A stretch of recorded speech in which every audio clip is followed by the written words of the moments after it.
Hello.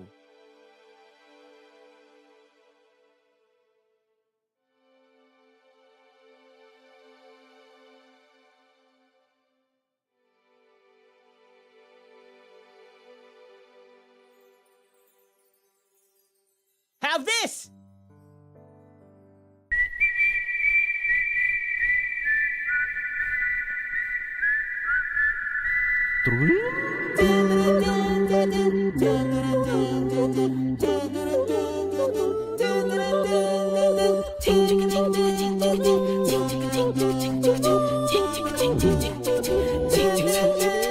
Octavio's puppet show's about to start at any minute.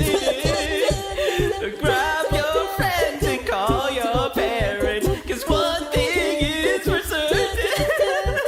Turn that frown upside down. You don't need that where we're going. Daily playing games all day and talk until the morning.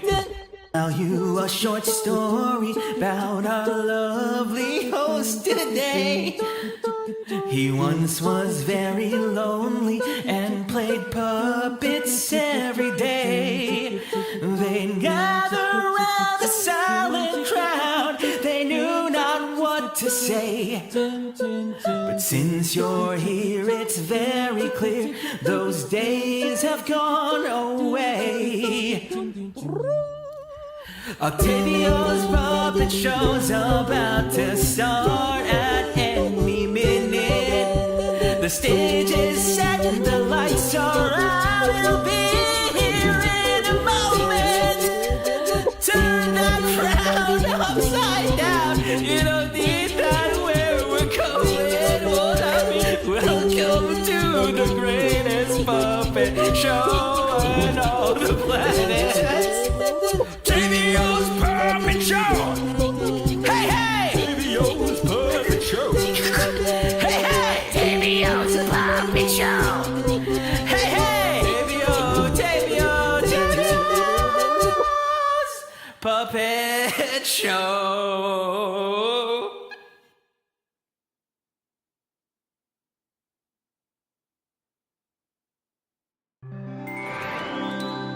Well, that happened! Haha, that happened! Hello! Hi! What's going on?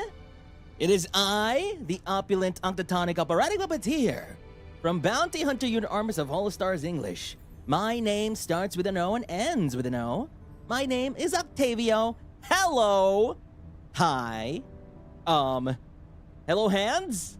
Wait. Starts with an O and ends with an O. My name is Octavio. My hands. Ooh, look at those. Look at these hands go.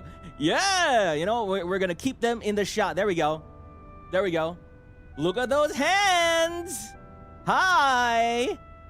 Hi, everybody. What's going on? Welcome, welcome. How are you, Octoposse? Look at this.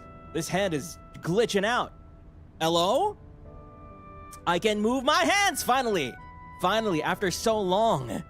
After so long of just being able to move my hands like 1, 2 degrees, 5 degrees, left and right. Hello, how is it going, Octoposse? Did you like the 3D debut, huh? Look at this! Whoa! Whoa! Whoa! Woo! Speed! Speed! Whoa! Ooh! Ah! Ooh! I'm sorry. Okay, now we're back. I might have I think it's broken. I think it's broken.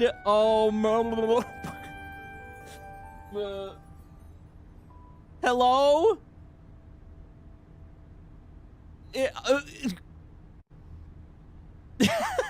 Hello? Why are you sleeping? Why am I sleeping? It's broken? What? I just wanted to do. Huh? Hello?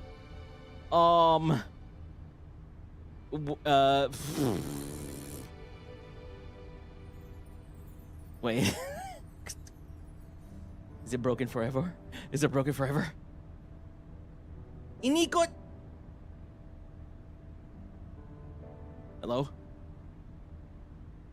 Ah! It...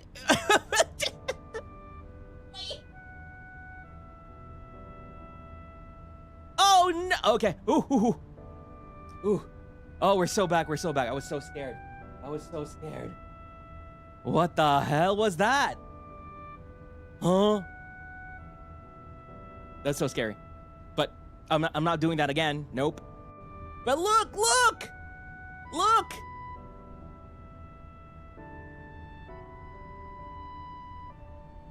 Is Octavio in the room with us right now? Hell yes he is. Is he standing on the carpet? Hell yes he is. He in front of the bed? Yeah. He is. Is he moving his arms? He is. Is he kneeling? Is he bopping his head? Yes he is. Ah. Finally we have ascended to 3D, to Dream Drop Distance Land, my favorite Kingdom Hearts game. Aside from Kingdom Hearts 3. Yeah, Kingdom Hearts 3D. But hey, welcome everybody. How's it going? Damn, that's a very long welcome, 24 minutes of welcoming.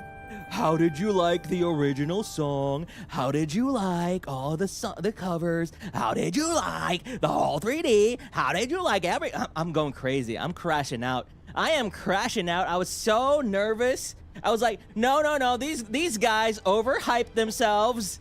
They've overhyped themselves. They're gonna be so disappointed. But then I was watching. It was like, oh, it was cinema. It was so great. Absolute cinema. What did Bruce say? Twewy references. Yep.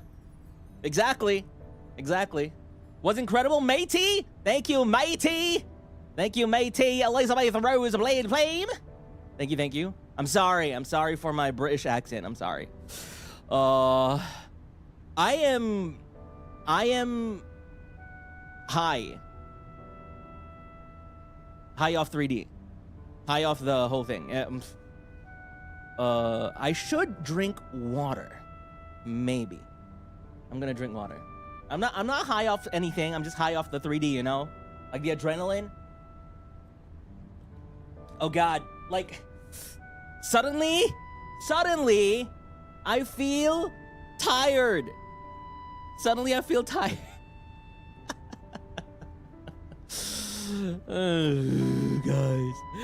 Guys. I know.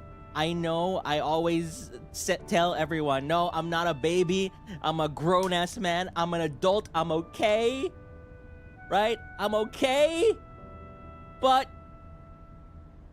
I'm remembering my time recording all of that stuff in Xenokuni in Japan. And I'm like, holy crap, brother.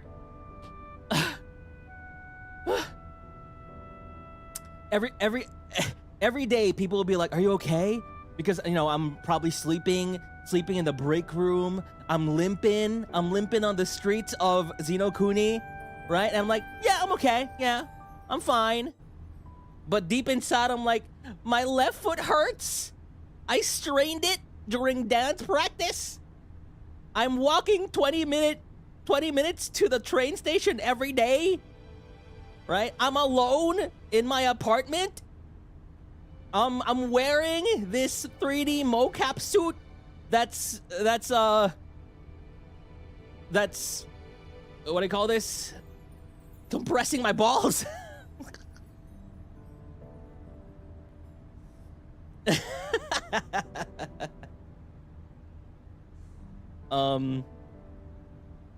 I moved for like 10 hours a day. Should have brought it down. You know what? I'm glad I asked you that before. Didn't I ask you, Ruse, before we did our any of the recordings that we've done? If you brought like one of those wait, one second. Let me just bring myself down. Yeah. If you brought one of those, you know, those compressy ball things, I'm so far. Okay, I'm gonna go here. The compressy, what do you call those? No, I didn't ask for the dance belt. I asked for the, you know the thing that people that play basketball wear? The compressy ball underwear? That one, yeah. And you said no, don't need to. I'm like, thank God. Because I burped. I was gonna bring some of those. Testy cuddlers, yeah. The testy cuddlers. A jock strap, the testy undies, yes, exactly. If we needed those, good thing you told me no. So I didn't bring those because the testy cuddlers built into the mocap suit were enough to like cause maybe there is a little bit of ischemia, necrosis in one of my balls. I'm pretty sure that Jesus God. What am I talking about? So here, okay, imagine this is what the mocap suit feels like. Imagine. I need to talk about this because God damn it, it's been a month that I can't talk about it, and I'm remembering all of the tiredness, the fatigue. So imagine what babies wear, right? You know the one piece thing that babies wear. Actually, just imagine like a one piece that swimmers wear, like that, except. Then it clasps at the crotch. Yeah, it clasps at the balls. But it's so small and so tight that I'm pretty sure only my left ball was clasped and the right wasn't. My right was probably just hanging out and the left was 10 hours a day. 10 hours a day.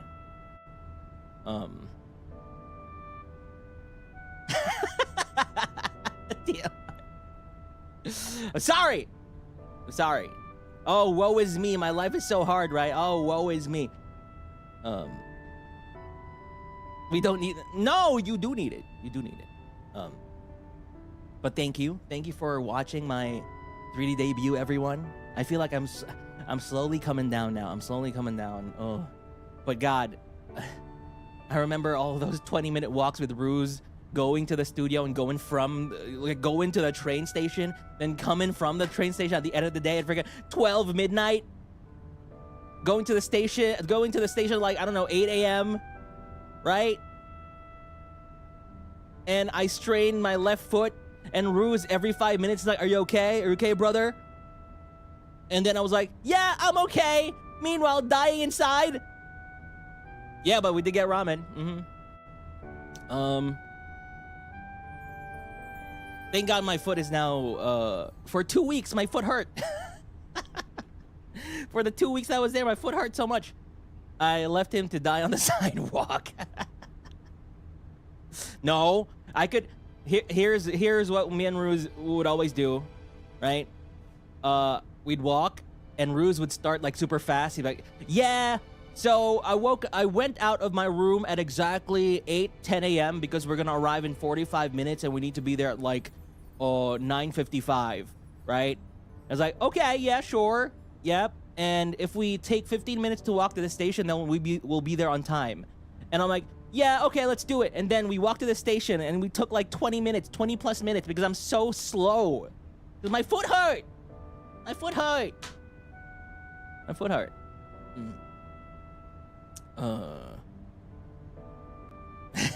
And we'd be late. We'd be late for like 5-10 minutes. Yeah. 5-10 minutes. And then when I went to the studio itself, Shikamane was like, okay, Octavio, here are your medications. Take 2 of these and 1 of these. So I was drinking like three pain meds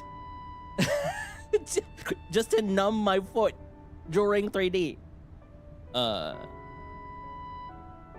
Even Tokimane gave me their stash of like pain meds as well that I took as well. So maybe I took 5 at one point.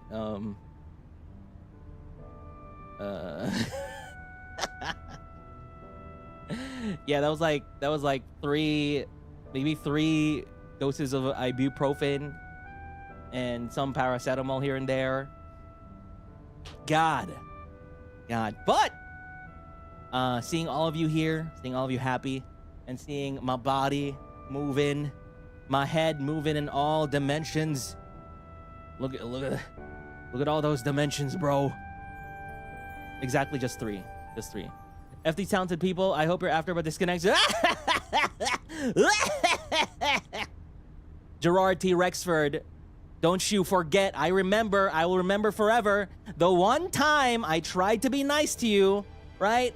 During your after party, I was like, okay, Dino Man, I am proud of you. I am proud of you, bro. After your 3D, I was like, oh my God, I am so lucky to be in a wave with Gerard T. Rexford because he is such a genius little boy. And I was so overflowing with pride that I couldn't help but even type in his chat, I'm proud of you, baby boy. And then his reply to me is like, ha ha, you're jealous. I got Damon Haas. You're so jealous right now. So, never again. Never again. I learned my lesson. Right? 3D does things to you. I learned my lesson. Never be nice. Never let your guard down. Never be proud. Queen, never cry.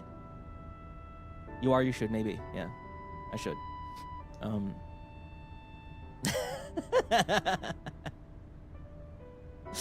I see all of your super chats and everything, but I don't think I can get through all of them right now. I might do just a separate super chat reading stream, maybe tomorrow or in 2 days or something like that. But thank you, everyone. I see all of your support.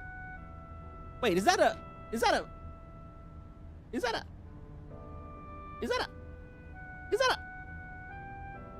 rainbow?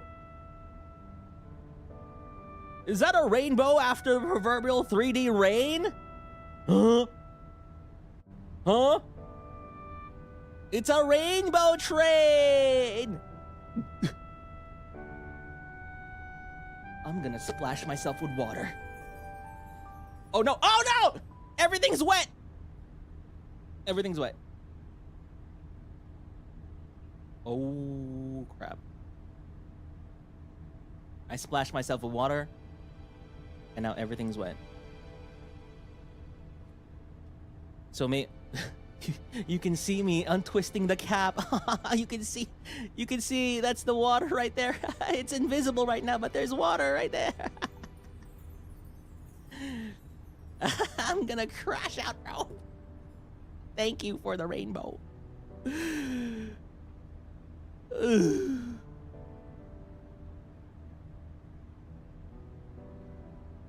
I kind of want to...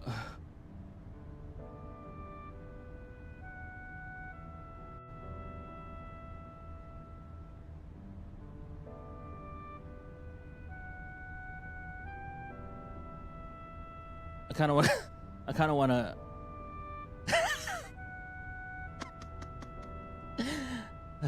I kind of want to rest right now. I'm so tired. I'm so tired, Octoposse. This is my rest and relaxation stream. I don't want... Did you see me dance? Did you see me dance? I hope you saw me dance. My shoes, I'm sorry. I'm so tired. I don't think I can rotate myself. I can't. So I'm just gonna lie down here right now. You see me dance? So, here's what happened, right? Here's what happened. I got the dance choreo around January, right? I asked for a dance choreo for Betelgeuse and my original song, and then I practiced that crap every day from January to February up to a few days before me leaving to Zeno Kuni.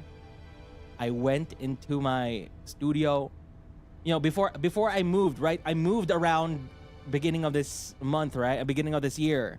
But before I moved, I just danced in the little like bodega room I had. I danced every day for 1 to 2 hours. I practiced at 1 to 2 hours every day in a very tight place. I literally had shoes and socks placed in the room so that whenever I go into the room, the shoes and socks are there already, and all I have to do is just put them on and friggin' dance, bro. Dance every day, practice 1 to 2 hours every day. That's maybe all in all, that's like 20 days. 20, 30 days. Not really 30 days because I had to move. So I had to take a little break from dancing, and I had to. Then when I moved here to the new house with the bigger studio, that's when I was finally able to actually move more. And so I dance more because, guys, I don't dance. I do not dance. But I keep telling people I don't dance. But if there's one thing I do know is that I have rhythm. I am on beat. I know how it is to be on beat, right? And I've lived 23 years of my life. Surely I can move my body, right? Surely I can move my body. Okay, let me stand up again. Standing up. So all I needed to do, right, was I know how to be on rhythm. I know how to be on beat. I also know how to move my body. So the last piece of the puzzle was just to practice. I practiced my heart out, guys. I practiced every day. I don't move. I only play games. And I practice every damn day. Every day, a little progress. Just step-by-step progress every day. Betelgeuse took me like a week. Betelgeuse took me a week. And then string theology took me like the rest of the 20 days. And every time I would finish dancing, I was on the verge of dying. I was on the verge of just crossing to the great unknown. My heart beating really fast and just sweaty, tired, you know? But I'm glad you guys enjoyed it, you know? And you know what? I'm happy that the 3D team also noticed, because here's the thing: when I was doing the string theology dance, one thing that really made me happy was we were doing multiple takes of it. Not really multiple. We were doing one. That was so the performances you see, right? In at least for my 3D, they were all just one takes, just one big take. They were multiple tries, but just one big take. Now, string theology was the last on the list, right? And that was already around the end of the day. I was getting very, very tired. And I was like, guys, I have to tell you, I only have like 2 takes in me. I have 2 takes in me before I die. So I will do my best. I mean, I practiced every day for 30 days. Surely I can do it in 2 takes. And so I did it in the first take, right? I did it in the first take. And then I was like, yeah, we're fine with that. Yeah, I'm fine with that. Let's do it. I'm good. I'm fine with that. Please. Thank you. And then the 3D team was like, after a little bit of deliberation, they talked to me and they were like, Octavio, we would like to do one more take, right? Because we notice that you really practiced your dance. You really practiced. You really did your best. You're putting your all into this. You really practice and stuff like that. And we would also like to do our best, you know, with the camera angles and with the preparation and the planning. And I was like, ooh, why am I crying? I was like, God damn it. Thank you. Thank you, 3D team. I don't know. I was really touched, right? I was really touched because I spent like 20 days practicing that dance. I don't dance. And so I did another take. I was dying. But then they came up with a friggin' amazing camera movements, camera angles, right? Which turned out to be very, you know what? I should do a sad toggle when I'm like, right? Because I feel like because,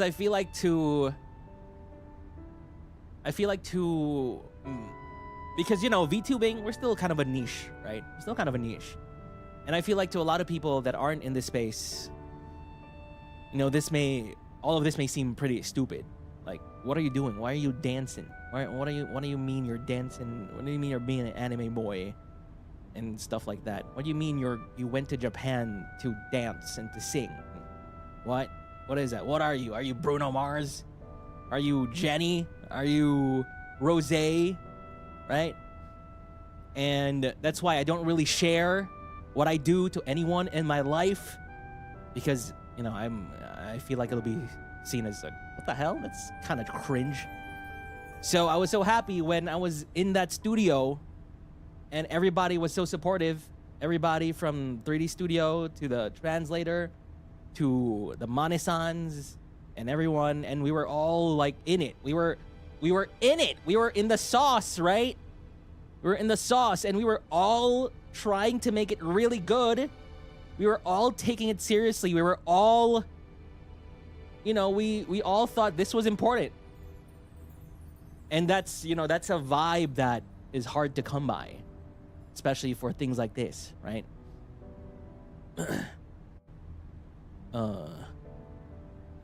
Yep.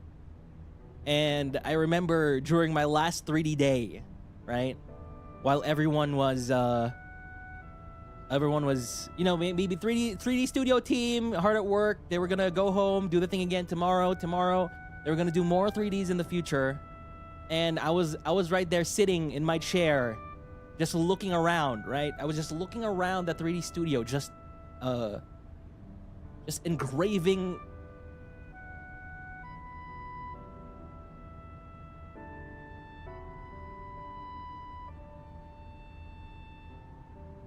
Kind of just engraving the memory, right, in my mind, right?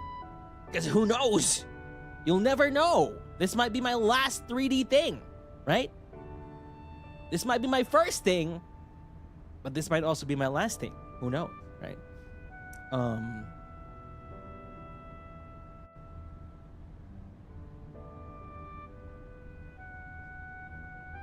Bruh. And I'm like, damn. I never really would have thought I'd do anything like this, right? I remember I was a gamer many years ago, PlayStation 3 era, right? I was playing The Last of Us, and I was seeing these motion capture actors, you know, mocapping and doing all their things, right? They were just voice acting, they were mocapping, they were moving in a 3D studio with balls around their faces and balls around their body, right? And I'm looking at that and I'm like, that's pretty cool. That's something I'll probably never do, right? That's probably something I'll never do. But then when I was there on my last day in the studio, I was like, the hell, I'm here. What? I'm doing this, right? You know, I was on a different trajectory. I was going a completely different direction, right? I was going in a completely different direction from all this VTubing, singing, performing thing. I just thought the mocap thing and all the game performances, idol thing were fun. Yeah, they were fun, they were cool, but I was going in a completely different direction. And I was looking around the studio and I was like, damn, what? I'm here, huh? I'm here. And so yeah, I was engraving the memory in my mind. I was engraving every little detail of that 3D studio so I can copy it myself. Not really. Of that break room, of that dressing room, of that mocap suit, right? Because we can't take pictures. We can't take pictures, so all I can do is just memorize. So that by the time, you know, I'm in a nursing home at 80, 90 years old, I can tell, you know, my roommate, who is also 80, 90 years old, probably dying of something. And I'm gonna be like, brother, you know, 60 years ago, I was an idol. Did you know that? Yes. Yeah. I danced in front of thousands of people. I sang. Or I look at my nurse. Like, nurse, did you know I performed in a church? I performed on top of stained glass. I was part of a group. We were a bounty hunter unit, Armis. Right? I did so many cool things when I was 23. And then the nurse is like, okay, Grandpa, that's a cool story, but time to go to bed. Yes, yep, I know. You became an idol, I know. Yes, I truly became an idol, nurse. Yep, it's time for, it's okay, just go to bed. Take your medicine. And then I lay down on my bed. I lay down on my nursing home bed. Right? I lay down. And I take my very last breath. And then fade to black.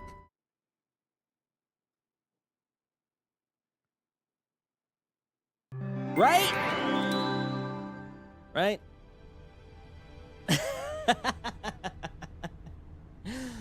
Yeah. The void. So dramatic. I miss him already. So yeah. So, you know, you'll never know what happens in the future. I'm not saying like I'll die or something, which is why I can't do another 3D, but who knows? Maybe another 3D in the future might be too expensive, might be too difficult to pull off. So, you know, I would like to cherish what I have right now. What I've done. I'd like to do my best and do as much as I can with the limited time that I was given for my own 3D. So I did my best. I did it all. I did all I wanted to do. Amazing job on 3D on the original song. Thank you, Rie. Thank you. I was so proud. I was so proud of what we've done that I really messaged a lot of my mutuals, right? I messaged people to be like, hello, it's my 3D tomorrow. It's a really big milestone. And it really means so much to me for you guys to see it. Because, you know, these people that I'm mutuals with, they're streamers, VTubers, all of that stuff. I look up to all of them, right? And you know, I just wanted them to see, aside from you, Octoposse, of course, right? So I messaged people. I messaged Liz. I messaged Yusan. I messaged Rie. But please, it's pretty cool, and they came, and I'm so happy. Thank you. But yeah, it's done. And iyak na si late ka na, umiyak na ako eh. Late ka na eh. But yeah, actually, what else should I talk about aside from the mocap suit being very, very, very tight and cupping my balls? Surprisingly, I didn't sweat a lot. Surprisingly. The studio was very cold. Yeah, it was very cold. And oh my god, I was so happy. Like, I felt like I was Olivia Rodrigo during my first like day of 3D. You know, when I was recording all the songs, I felt like I was Olivia Rodrigo. You know how Olivia Rodrigo has like everyone around her is like what do you call this? The team around her are all female, right? They're all girls. They're all girls. And then I was doing my 3D and I was like, oh, and the director said, you know what? Everyone, our team today is all women. It's all girls. It was like, oh hell yeah! And they were so good. They were so efficient. They were so effective. They were so caring. Everybody was so profesh. It was insane. I was one of the girls. Yeah. Of course, not everyone was a girl. There were still some boys. Some boys, right?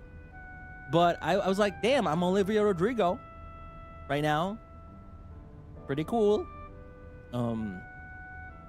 And I feel like that's why I was so lucky, because I remember I told you guys before what I was saying to Mane-san, that if you go this direction, this would remove a certain aspect of, you know, a 3D live that's usually expected from a 3D live. And that's the actual, like, it being kind of live part, right? I mean, it's live, but, you know, by live, I mean, like, actually interacting with chat, getting pose, like, suggestions from chat and stuff like that. And I was like, yeah, it's cool, but I want mine to be cinema. I want mine to have a story, right? I want mine to seamlessly go through performance to performance, and every performance is part of the story.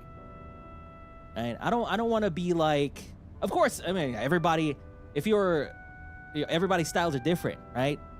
I'd say Gerard's style of 3D is like a complete opposite of mine, which is great, right? We love variety. But I don't want to go like, hey guys, we're moving on to our next performance, and then I'm going to sing. No. In my mind, I was like, I need every song to be thematically on theme, to be on theme. I need it to move, like, I need the story to move into song per song. So if you listen to the lyrics of the song, right, and check out the meaning, if you don't understand Japanese, they are at least very loosely, in the most loose way, connected to what was happening in the story on screen. And the story is basically kind of like a little anthology of events in the Church of O, right? So in that way, it kind of felt like a musical, right? So that's pretty cool. Congratulations, probably amazing. Thank you. Want to anime now? Like Power Rangers earlier.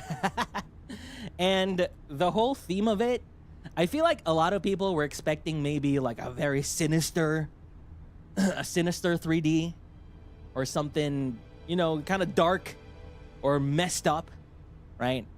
But instead, you know, I knew this was going to be a big event. I knew this was going to, a lot of people, in some terms, it's going to be more of a mainstream event, right?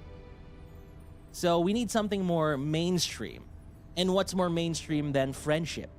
And the whole theme basically was taken out of Octavio's puppet show, right?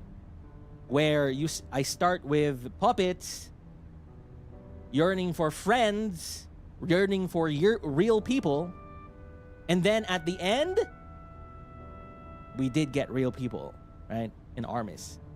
And which is not just from puppet show, that's like from real life as well, from actual real life, right? Friendship is magic. Yeah.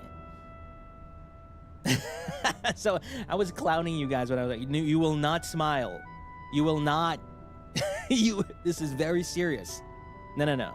While I would love to do that, I'd probably do more of that in my personal 3D projects rather than, you know, a big tentpole 3D event that, you know, Cover is directly involved with. Did they really dance the badots? Yeah.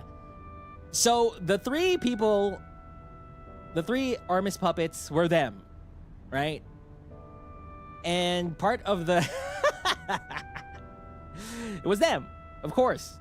And so part of the thing that I wanted them to do was to do all these dances and everything without saying a word, without making a noise. I wanted them to do these embarrassing dances without being able to say no. Right?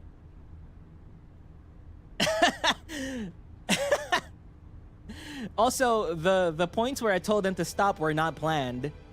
Right? So when Gerard was like very close to the floor, I was like, stop! Right? I was a little bit more forgiving to Gibby and Ruse a little bit. But for Gerard, I was like, stop! Yeah, he was really getting to it. So it was them actually, and when I was doing that, it was so quiet. They were really, the only thing you could hear was like grunts and breaths, like, you know,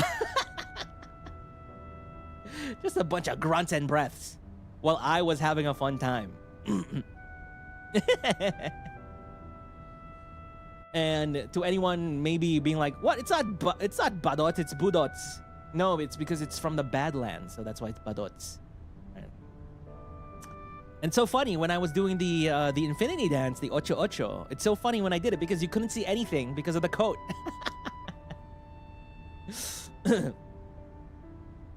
Crying because budots mentioned.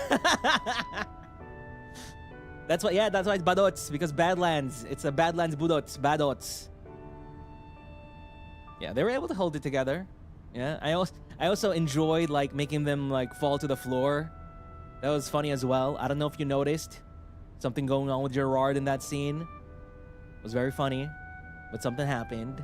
That's why he was kind of whoa, glitching out. Right? Where's the cake here?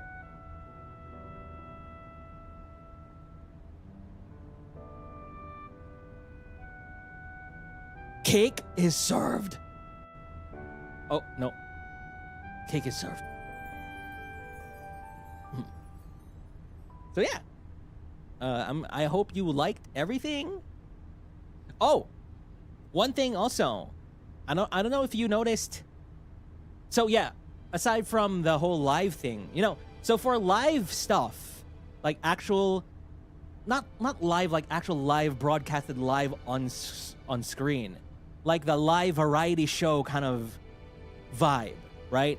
That's mostly using handheld camera because you don't know what's gonna happen, right? So you're just pointing a camera at them and you're just responding to what's happening live on screen. But for mine, I told Mana-san I want mine to have a lot of fixed camera angles. Give me cinematic camera angles. I don't care. Now, if there's continuity issues, I don't care as well, because I was like, the director told me, so if we go from this to this, there's gonna be a continuity issue. Is that fine with you? And I was like, yes, because movie magic, right? Movie magic. It doesn't have to be completely the same from shot to shot. Movie magic, editing, people are like, that makes things cinema, right? And then the director was so happy that, yes, movie magic, exactly, movie magic. So that's what we did. We did a lot of cool movie magic. You know, there were just small editing things that wouldn't fly in a live situation, like in a live, like actual live show situation. But yeah, that was pretty cool. So a bunch of fixed camera angles, a lot of lighting changes. The thing that I also really wanted to make sure of was a lot of lighting. There's a lot of cool lighting, but also not just cool lighting, but also very legible and understandable and readable lighting and readable scenes, right? So you don't see a lot of like flashing concert lights or something. I wanted the lights and the scene to be more tied together so you can see what's happening on screen. And when we discussed that, here it is. Here's something. I put so many ideas into my 3D. I gave it my all. I wrote the script. I wrote all of it. And the director was like, "This is a thick script. This is a very thick script." I was like, "Yep, I'm sorry. It's a very thick script." But I wrote everything. There was a little issue though, where because, you know, the script was translated from English to Japanese, then back to English again. So when I was there, I was like, wait, I don't even remember what I originally wrote. So, you know what? I just went with it, right? I just went with whatever the script became after translating it back to English, which is fine, right? A lot of it is still ad-libs as well. But yeah, so I made the script. God, I wish I could show you the script. When I was making this script, I was making the script like a freaking script writer, right? Can I even show you? Wait, let me see if I can get the script from my for my Discord. Where's my Discord? Because I have experience writing a script as like a script writer-ish style. Script. Holy crap, there's a bunch of like script. I can't find it anymore. Last version of the script.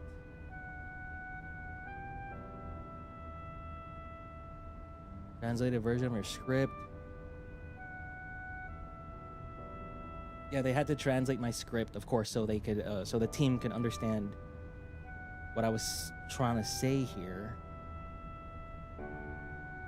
Script. Okay, whatever. I can't find it, but the script is basically written like external church. Morning. Right? Then the camera pans down from the sky. The camera moves through the clouds and text shows on screen. And then I center the text in the middle to show like, you know, the stuff that RV said. People were asking who was RV. Ryback Valino. Octavio is in the script, right? And then the camera moves through the clouds and pans down to show a dome-like church surrounded by multicolored flowers and blue flowers and a lot of trees and grass. And a very small figure, Octavio, is walking towards the church and like, you know, skips a few steps. And then as he approaches the door of the church, the camera kind of shows the inside and then the doors open and Octavio enters. Then internal Church of O, daytime, right? Yep. That's the kind of script that I gave to them. And I made that on like at 3 a.m. a random 3 a.m. I remember I was close to the deadline and I really didn't know what to do. I had no idea. This was beginning of the year? Beginning of last year? When we were conceptualizing it? Right? We conceptualized this beginning of last year, sometime around the beginning. Around that same time we were conceptualizing the second outfits, right? Then suddenly 3 a.m. I was like, "Ooh, wait, I know what to do." Right? And there it is. Also, they told us, "Hey, you're also gonna get your own stage. What kind of stage do you want?" And so I also had to describe everything: a dome-like church with stained glass, right? With infinity and flower motifs, a bunch of pews and an altar in the middle, a spotlight, right? A spotlight on the stage, some instruments strewn around, and all of that stuff. And then I asked them, "Can this stage turn into a station of awakening?" Please? And then they did all their processing, whatever, and it was like, "Yes, actually, yes. Okay, so can the church walls just disappear and turn into a station of awakening with, you know, Octavio and, you know, the typical motifs, and then it soars into the sky, you know, with a moon, with a big moon as a backdrop, and a metropolis, you know, a metropolis in the distance, and it's nighttime?"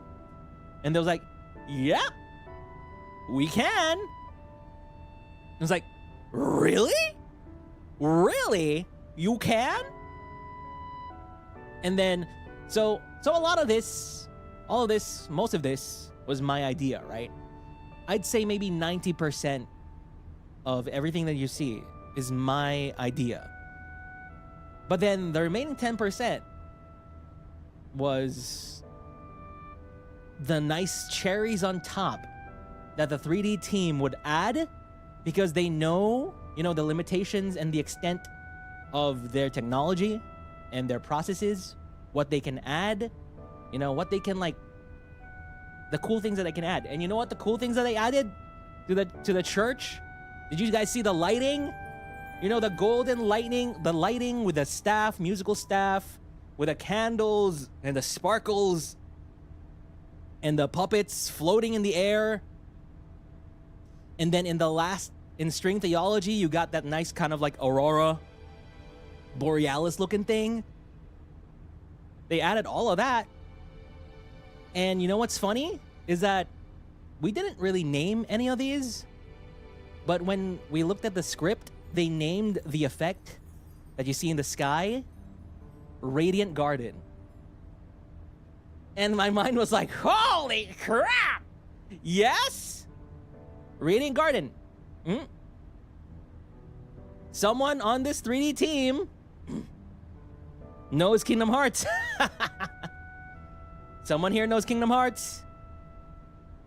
And you know, funny enough, when I was there in the studio, I found that person. I found him. One of the 3D staff was like, Octavio, is all of this inspired by, you know, do you like Kingdom Hearts? I was like, yes, brother. And he was like, oh, Kingdom Hearts is my favorite too. It's you! It's you! It's you. You're the guy. It's you. So I was so happy about that. And so they added so many cool little flourishes that I would have never thought on my own, because I wasn't really, you know, I'm not a 3D staff person. I don't know what they have in terms of technology.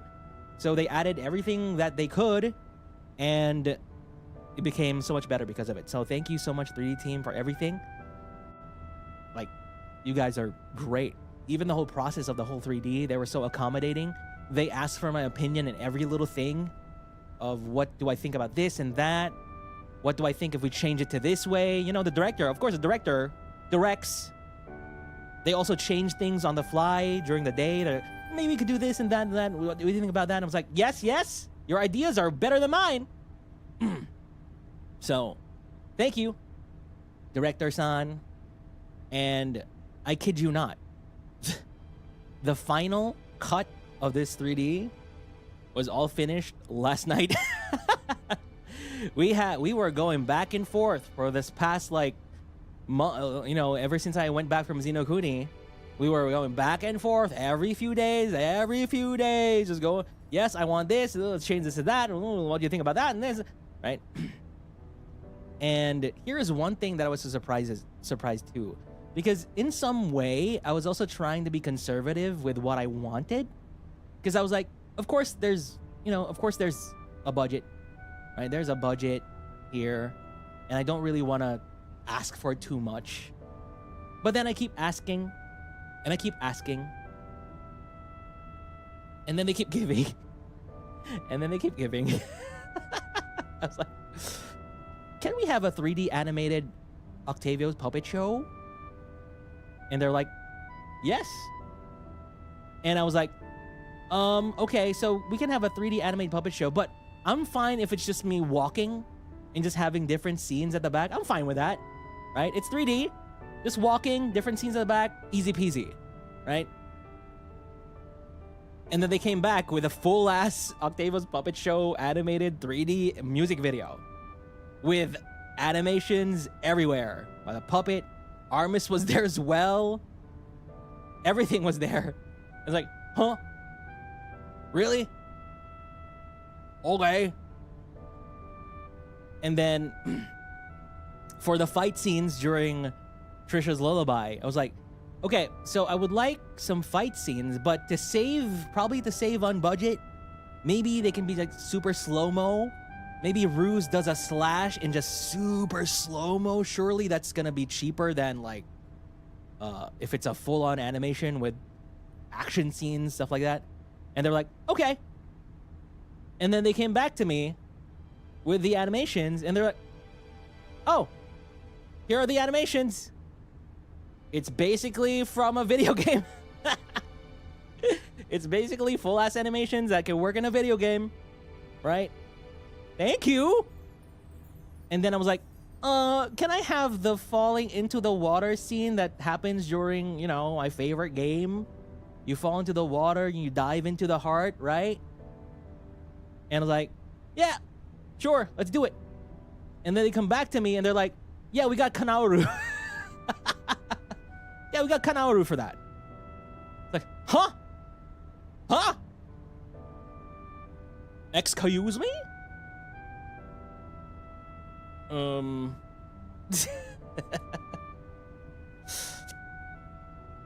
And then, so the whole time I was like, what is going on? Why is, that's why you see the credits list. That's an insane credits list. And also, of course, you know, the overlays and stuff like that. That's crazy. I have to say I'm super lucky. I was very lucky to get this, you know, this combination of people for my 3D team. They all knew, they all understood the vision I wanted, which is more cinema than a typical 3D live showcase. And yeah, I'm so lucky. Every detail of it, you know, of course, then they gave me the cut and I was like, okay, can we do this camera angle for that and this and that? Can we have this and right? And they were like, yeah, sure, let's do it. And then they cut it. They send it back. Here is the most intense thing though, right? And this is why I really wanted you to wear headphones, is that I was not expecting every footstep, every movement of the cloak. The music choices, every, you know, the ambient sounds and stuff like that. Because here's the thing, I was like, sure, okay, it's gonna be hard to like put all the footsteps and cloak stuff like that. Okay, whatever. All I want is a room tone. I need a room tone, right? Because it can't be cinema if there's no room tone happening in the background. And then for some scenes, I want muffled rain in the distance. I want the thunder. And then they came back to me with a mix, and every footstep, depending on the texture of the floor that I'm stepping on, is different. Every movement, every rustle of the clothes, of this cloak, right? I put the arm on the puppet. Those all had their own sounds as well. The puppet had its own sounds while it was moving. It was right? The transformation of the church into the Station of Awakening. And the right? And here's the thing. Here is where I was like, God damn it. What? So, you know the last scene, string theology, right? We were outside, external. We were outside, and the Station of Awakening will go up into the sky. And I asked them during the shoot, I was like, can we add wind? Right? And I know 3D programs can add wind just because I saw like a random YouTube video of people adding wind to like a 3D model or something. Can we add a little bit of wind? And they're like, sure. And then they calibrated the wind. Is that wind good with you? Yeah, that's been too strong. Then they pulled it back. Let's add wind. And I hope you noticed the wind, because the wind was so good during the string theology moment. Like you could see the hair blowing in the wind, the cloak blowing in the wind as well. And that just kind of made me think that, damn, all these little details that I can think of, I shouldn't be ashamed to just put it out there. Because if they can't do it, then the worst thing they could say is, no, we can't, right? And there are some ideas that were cut, of course, but I intentionally put more than I wanted. I tend to just put so much into my script that even if they cut bits and pieces here and there, it'll still be like feature complete, right? And it was. And I'm super happy about that. Now,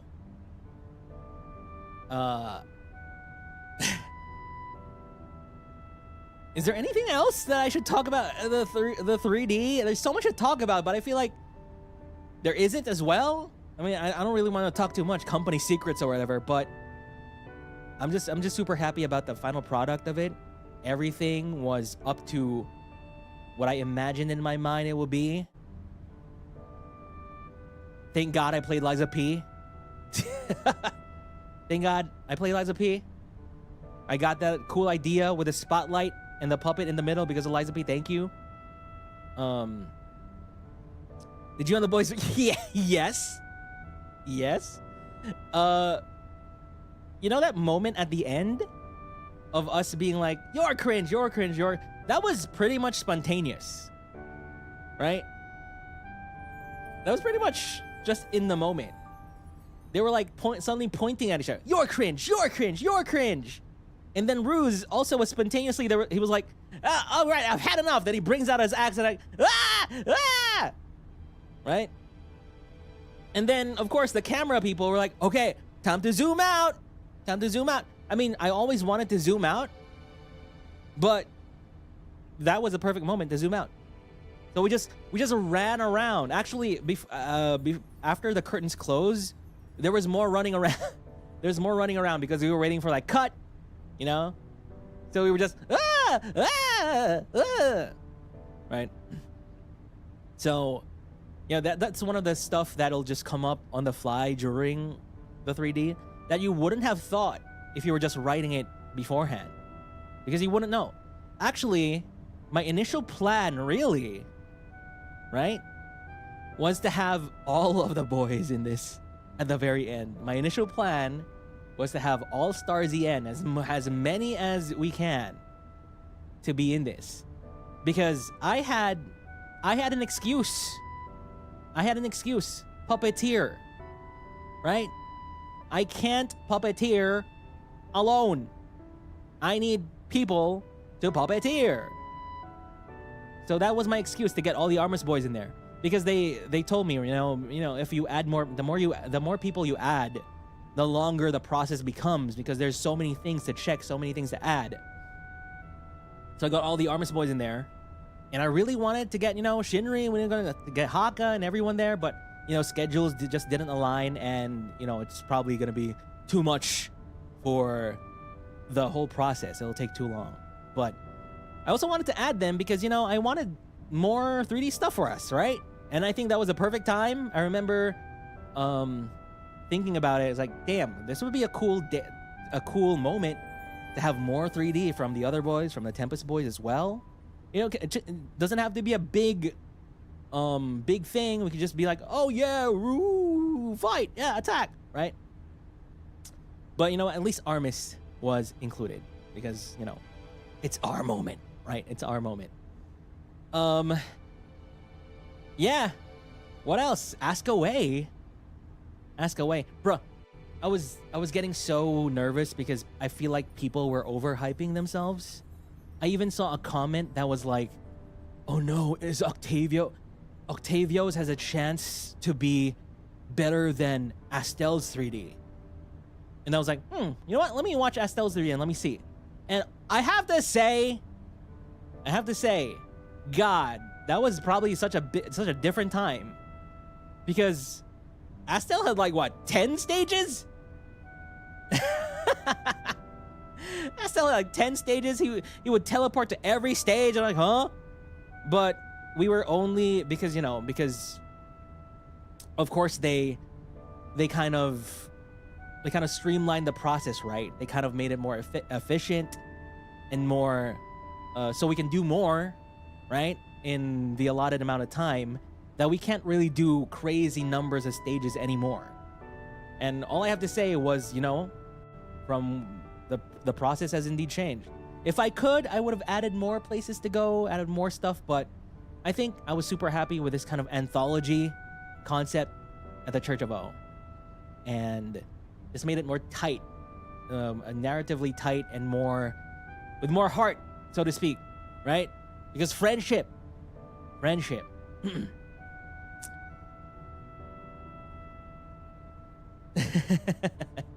He went way over budget for his 3D. Yeah. I don't even know the budget. We were never made privy to the budget or anything. All I know was that all the creative ideas, that's all I had to handle, all the creativity. That's it. Everything else was handled by Mane-san, staff, and, you know, I just gave the ideas and they'd make it a reality. Which I'm happy about. So, lastly, no, actually, I want to do a separate, like, Zatsu for the music, because I plan on doing something with regards to all the music that I covered during this whole 3D, where I want to do like a premiere relay followed by a kind of Zatsu about all the music, everything, Zatsu about all the music, even string theology, and maybe even show you the raw vocals for all of them. Yeah, I'll make a little event out of the premieres for the covers, right? So you'll know when I'm gonna do that. When they send me the files, we shall see. Because there's more. I don't know if you noticed, right? The music had color grading, and this is one of the things also that I didn't expect to happen. I told the director, okay, so for the color grading for each song, for this song, I want this color grading. For this song, I want to emulate I want to emulate this film, right? Like, for example, Betelgeuse, I want you to emulate Portra 400 film. For String Theology, I want you to emulate Cinestil 800T. And they're so good. They're so good. They did it. They did it. Did you see the color grading on String Theology? Right? There was kind of like a simulated halation for the lights and stuff. It was more, they had the simulated a red halation for the luminous parts, and it was darker, more contrasty. Cinestil 800T, my favorite film. Love it. It's very, very stylized. So maybe ask, who was moving us, the puppet, and who was the soldier puppet?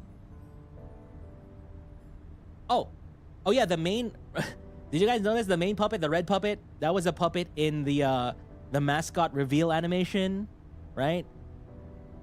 And the puppeteer of that puppet was Tokimane. And I was like, Tokimane, I am going to have you learn a dance, okay? So it's not just me who's gonna learn a choreo. It's also gonna be you, Tokimane. You're gonna learn a choreo as well. You're gonna join me. We're both gonna dance together. But then Tokimane added their own like flourishes to the performance. Because the original supposed performance was that it was gonna be a complete direct, like, you know, copy. But you know, the puppet was just made. They were still a baby. They couldn't really move that well. So they added like the whole, ooh, it's a bit slower than Octavio when it moves, right? So that was so good. They even did the twitching and everything. Yeah, notice, you know, how the Armis boys were standing during the puppet section, right? They had their arms like this. They were holding it together like that. Oh, this arm keeps moving, right? And they added their own flourishes also to being a puppet, to an Armis puppet. Pretty cool. But yeah, String Theology, guys, it's already up on YouTube. It's gonna go up on streaming services later today, this midnight, JST midnight. It's going up on streaming services, and please stream it over and over. Pre-save it. I don't know when the link is gonna go up for the pre-saving thing. I don't know. Is it up? I actually do not know. But there's gonna be a pre-save option. You can please pre-save it. You know, it'll help the algorithm, whatever. Yeah, Apple Music and some other places. Did they post it already? Wait, let me see. Has it been posted? The link. Not yet, I think. Has it? Not yet. I'll just... It's in the description. Really? Description. Oh, there it is. Pre-save string theology. Wait, I'm gonna post it in chat so you can see. Pre-save string theology. Here's the link, guys. There it is. That's the link. Yeah, Nana told me that pre-saving it kind of helps like the algorithm and stuff. And I can't really tell you specifically, but definitely do stream it on these streaming services, because this will definitely affect, you know, the next one. In a way, that's all I can say. I can't really say much about it, but the songs being on these streaming services are very important. They're, you know, the YouTube one is important as well, but these streaming services are very important as well. Pre-saves help with playlisting. Yes. YouTube Music should count, I think, but there's always an importance placed on, you know, Spotify, Apple Music, you know, stuff like that. I don't know the specifics, but that's all I have to say. I don't really know myself. All I have to say, it's important. So go check it out. It's gonna release this midnight. I think it is. I'll have to confirm. If not this midnight, then next midnight. Yep. Yeah. So this song was made by Stellar Paradigm, and I need to thank them. I need to thank them so much. Stellar Paradigm. You know what? I'm gonna talk about string theology already. Yeah, I'm gonna talk a little bit about it.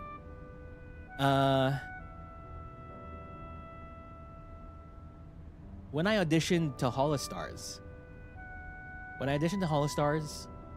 this was quite literally on my pitch to HOLOSTARS. In my audition video, I was like, I'm gonna bring Stellar Paradigm. I'm gonna bring my friends at Stellar Paradigm into the HoloPro fold and give you music that is a different flavor from most things that came before, right? So Stellar Paradigm, owned by Dasu, who made Nakakapagpabagabag. The lyrics were made by Ramaray, which is their, you know, she's also a great singer and lyricist as well. And then the instrumentals made by Eishiyuki. Eishiyuki made the music production basically of my Hollow Hunger cover, and they're all under Stellar Paradigm, right? And they're all South Elysian, right? They're all South Elysian, and that's one of the things I told in my audition video. I can make a song with a different flavor because of my cool friends at Stellar Paradigm. Yep. So, let's go. A South Elysian made song in HOLOSTARS. And so I know how let's just say I know Dasu, right? I know Dasu, I know these people, right? I know them, and I know how Dasu would work when it comes to making music. So basically, when working with Dasu, when you want them to make a cool song, you just give them references upon references upon references for everything that you like, right? It doesn't matter if it's just 5 seconds of a song that you like. It doesn't matter if it's completely, just a whole song, and like, make something like this, but get different references. It doesn't matter if you're just like, the drum line. You like how this drum sound. I want that, right? And I'm gonna try and get you guys the doc that I made. I made them a whole doc. God damn it! It signed me out. YouTube signed me out. The hell? Google signed me out. Please sign me back in. So I made a whole doc. Where was it?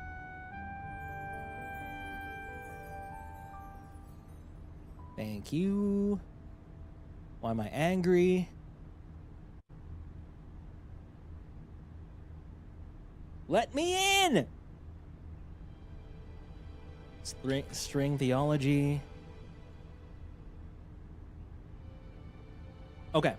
So this is my concept for the song here that I wrote.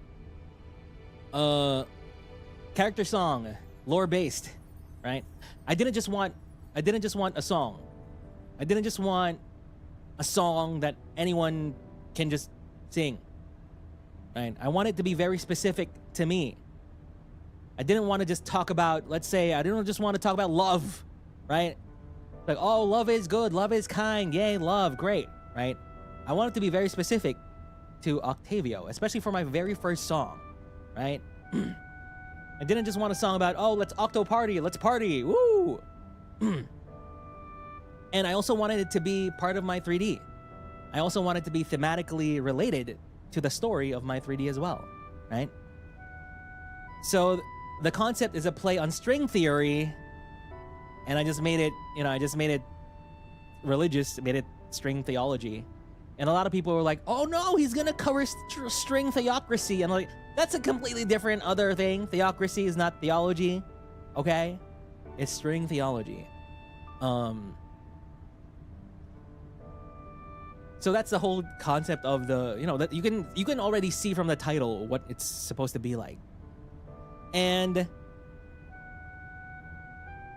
there's a bunch of lore here that I put here. Oh my god, should I? No, you know what? I'm not gonna tell you exactly the meaning behind the song. But in essence, I want the whole thing to have a sort of religious undertone. Kind of horror religion, horror religious combined in a way. Not super horror-y, And then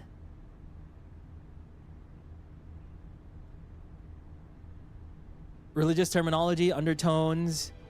I wanted it to also have musical terms that will reflect in the song itself. Like, for example, if crescendo is said, then the music itself crescendos. Or when arpeggio is said, then arpeggiated patterns show up in the song as well. Kind of like that. Then the reference I gave them, the references, and I also wanted it to be symphonic rock, right? I laid it out here, symphonic rock that has a bit more darker tone.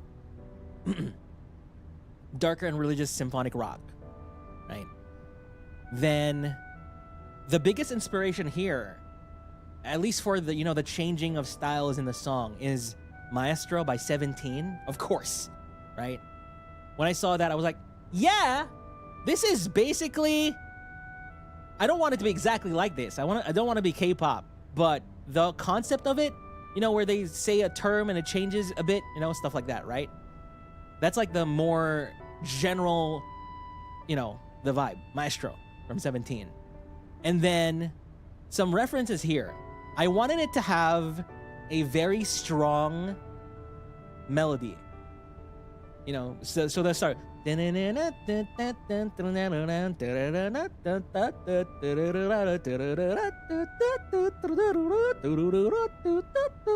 Right? So if you hear that, the moment you hear that, you're like, oh, wait, that's string theology, right? Kind of like that. And the first reference I gave them was Ego Death by Polyphia, right? If you guys know Ego Death by Polyphia, they have a riff there that persists throughout the whole song. Yeah. So Ego Death by Polyphia, I wanted that. That's what I specifically said. I wanted the guitar riff that would persist throughout the whole song and then kind of change in different ways, but go back to it at the end. And then you'll hear it throughout the whole song and it'll just be stuck in your brain like an earworm, right? I even put here timestamps. I want this and that. I also want when the percussion hits it around that moment. Yeah, that. Then I also gave them Value by Ado, but not the song itself, not the whole thing. But I like how in 36 seconds in, I like how it suddenly becomes guitar only, right? And then the drums get added one by one until the chorus, right? Then we got Maestro 17. I also referenced one of Dasu's own songs, which is Barcode, right? Because I just wanted to reference that, you know, Dasu made a song that she made, and something, you know, that's close, that she knows exactly from the inside out. Barcode, love Barcode. I stated here, I like how it has some religious undertones to it, and is also very unrelenting, but there are moments where it slows down, right? Love that. Then Drama by Espa. Drama by Espa. That too. Then, of course, Hollow Hunger. Right? Hollow Hunger as well.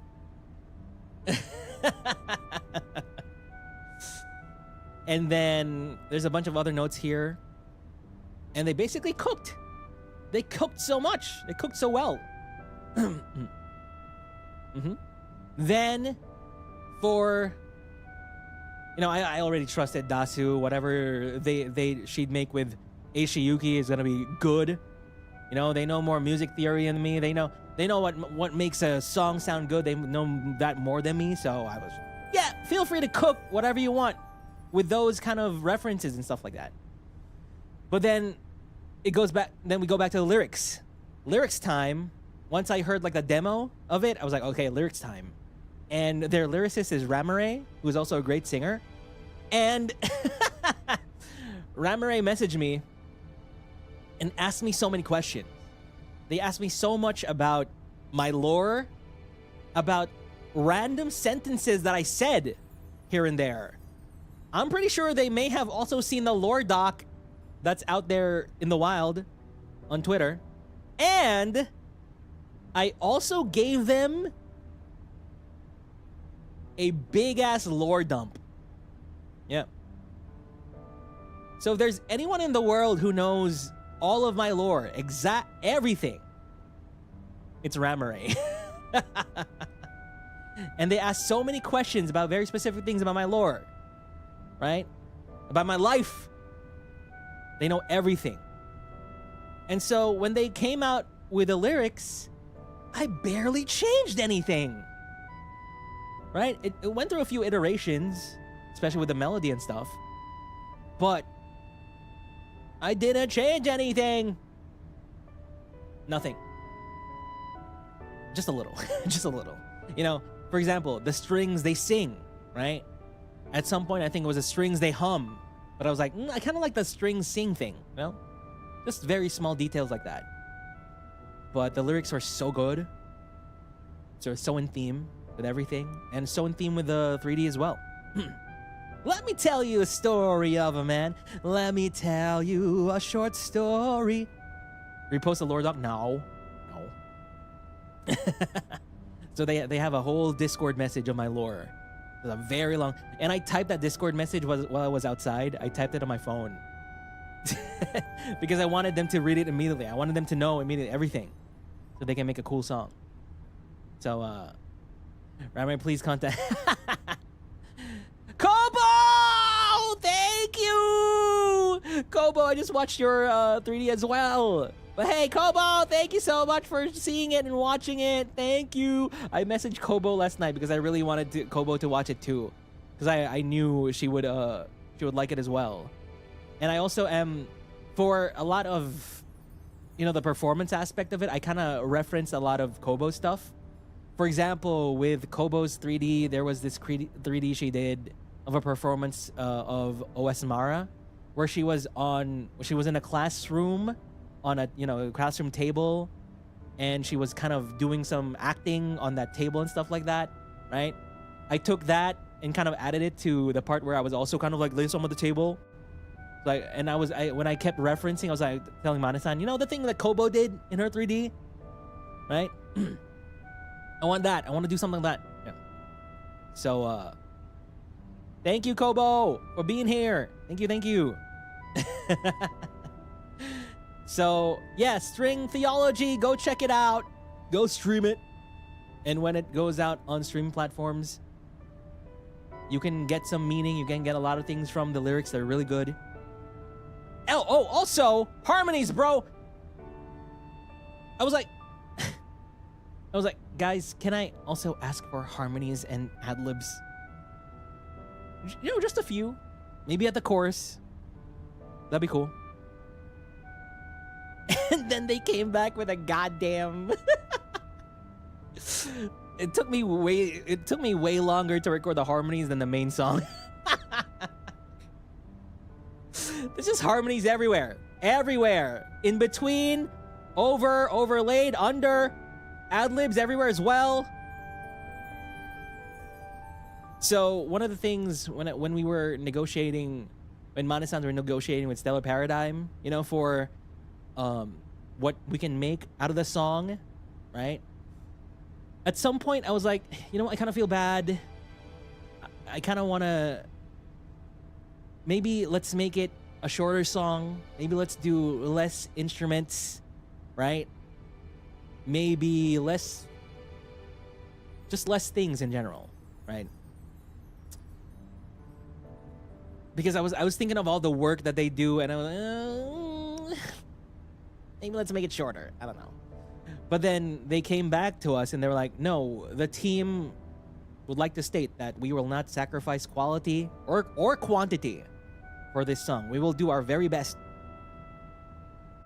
to make it a good 4-minute plus song. Right? Because that's what I like. 4 minutes, and I was like, maybe that's why some songs are just 2 minutes and 1 minute only.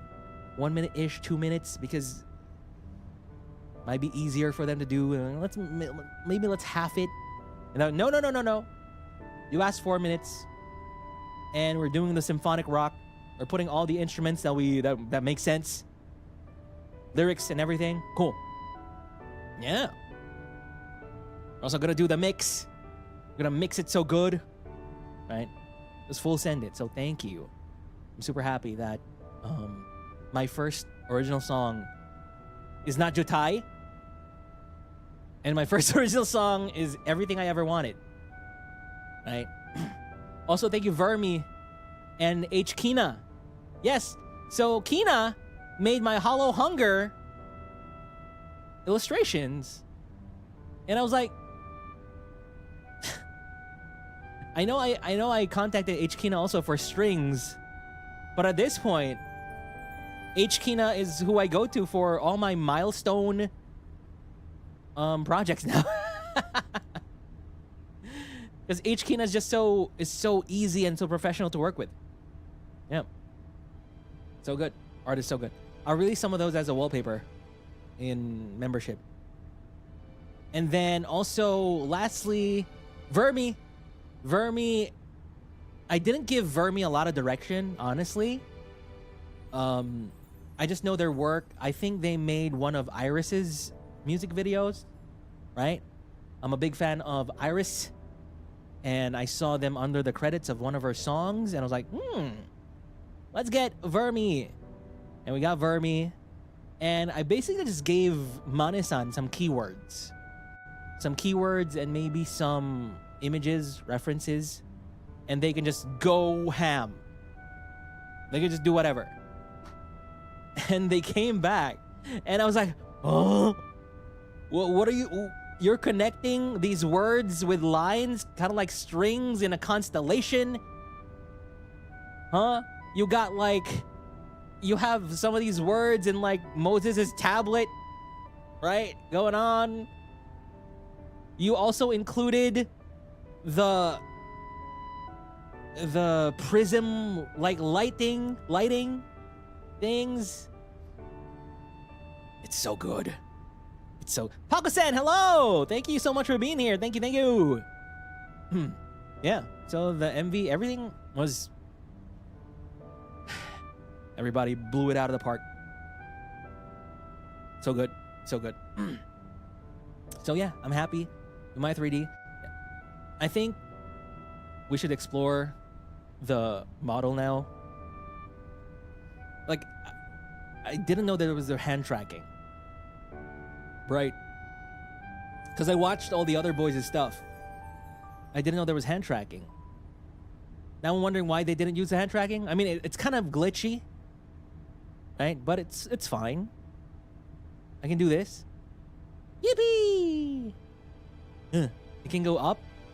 Hi! Can it thumbs up? Can it thumbs up? Thumbs up? Thumbs up. Can it point? Point. Can it point? Can it flip you off?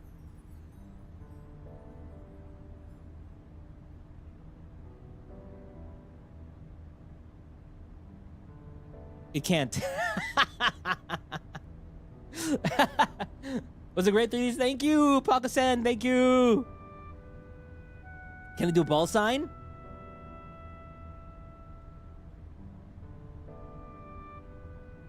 Almost. Almost ball sign. No perms to flip. What do you guys want that the other boys have done? Or is it? There's a bunch of poses here. What the hell? Let's see. Oh, let's see how the poses work with my with my jacket and everything. So we got stand with shoulders down, stand arms wide. Standing with arms wide. Stand male? Oh wow. I'll make you love me. One string at a time. What am I doing with my other hand? I'll make you love me.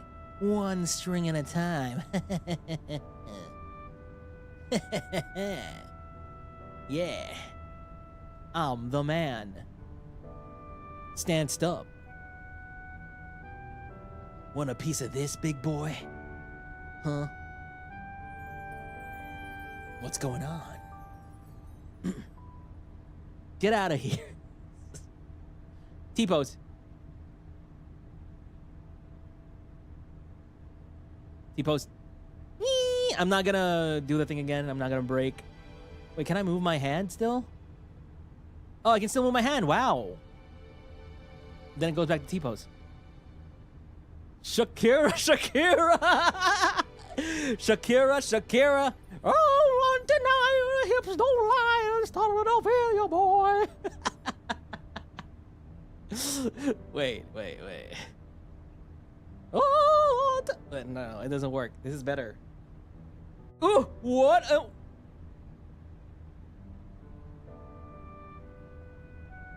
Ocho.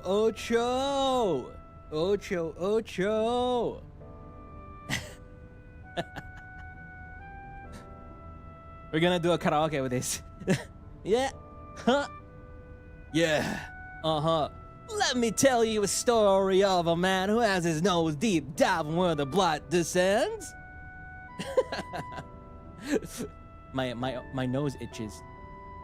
Roar gesture. Yeah. Oh, it just stays. Oh, wait, no. Huh?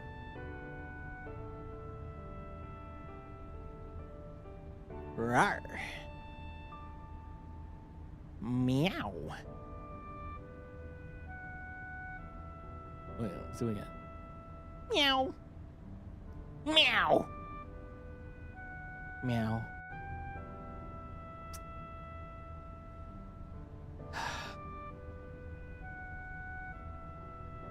Okay. Guess we're doing this.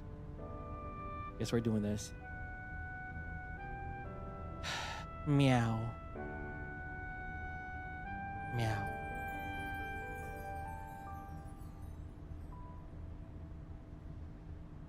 Meow. Meow.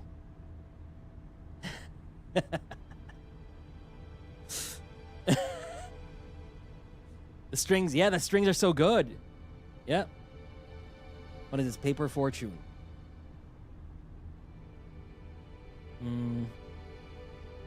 What the hell was that supposed to be?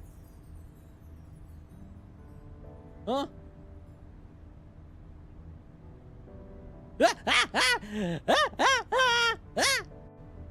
Huh? What's Paper Fortune? What does that mean? You need a prop for that? Ah. The prime for the Piccolo meme. Oh, I'm shaking something. What can I shake?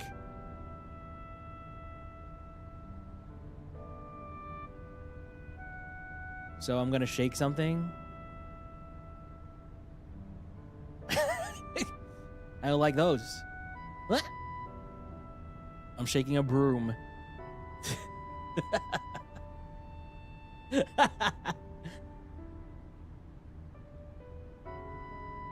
No box? Let me see. We have a bunch of things actually. What? Oh! Did it break?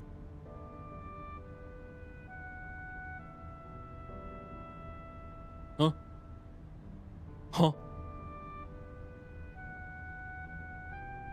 Whoa! Whoa! Fireworks! What? What else do we have here? What have fireworks? Huh? Huh? What the hell is this? Wolf mouth? Huh? Okay. Oh. Let's check out all of the other stuff. There's a wolf mouth. I don't know what's going on there. Give a present, female.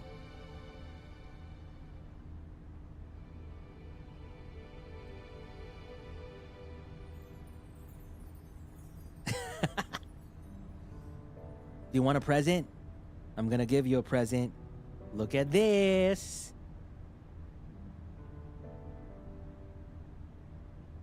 It's a broom. How about this? Want a present?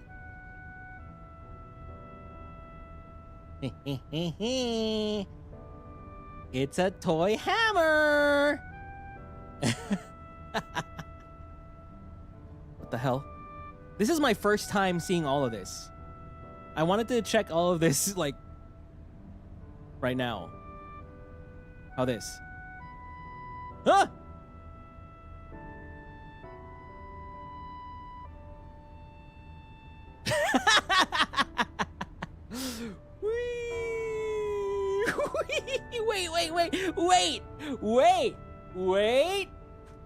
Wait, cooking?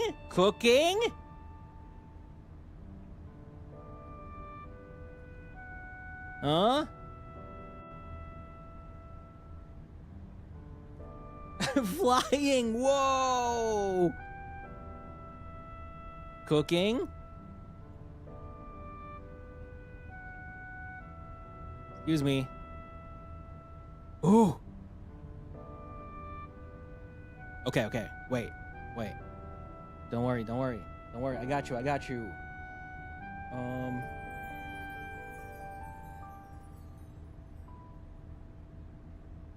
This.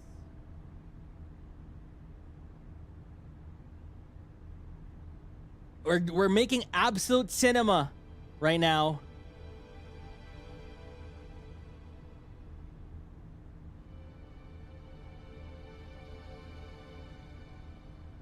Whoa!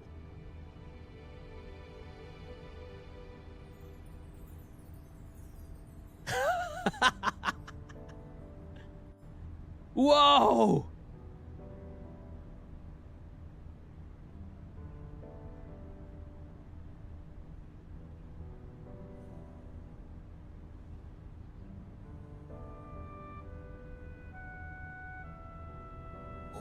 Holy crap!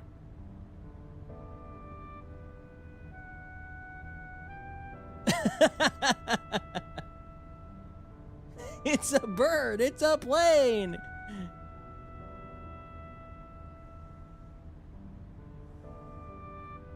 Hold me, whatever lies. Let me tell you a story of a man who has his nose deep diving where the blood descends.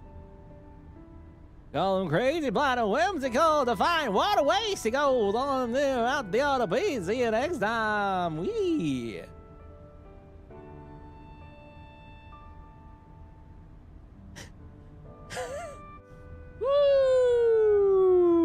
Whoa! Whoa! This is actually pretty cool. Wait, actually. Wait a damn second. Am I Superman? I'm just Superman.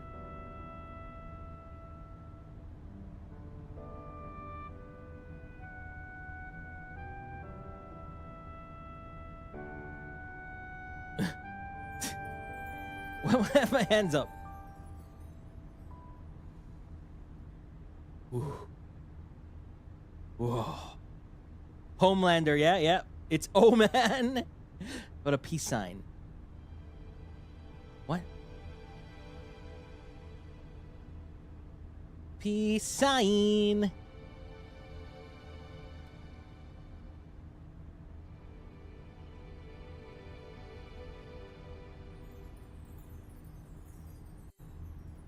Kawaiso. Kawaiso ne. Kawaiso. Kawaiso. Kawaiso. What?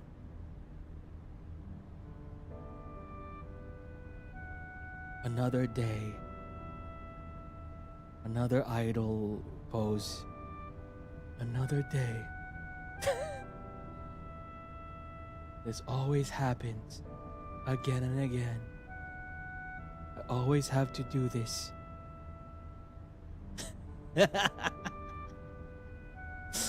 What is this?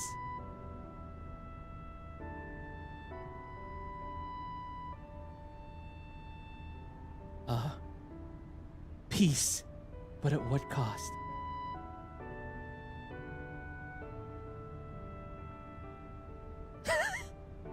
Goodbye, cruel world. Goodbye.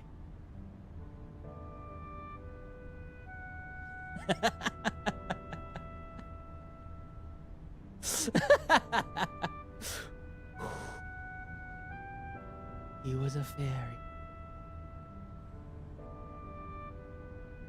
Come back. Okay, I'm back.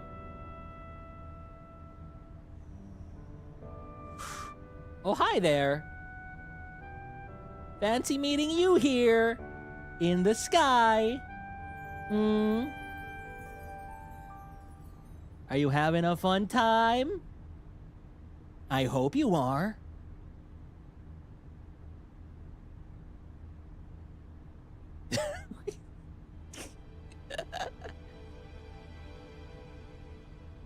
Maybe one day I'll find someone who understands me. Maybe a friend. That'd be nice.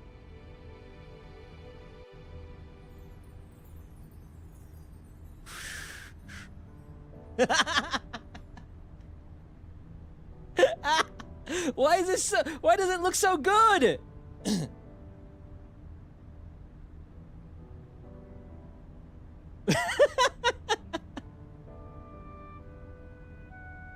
Wee, wee, wee.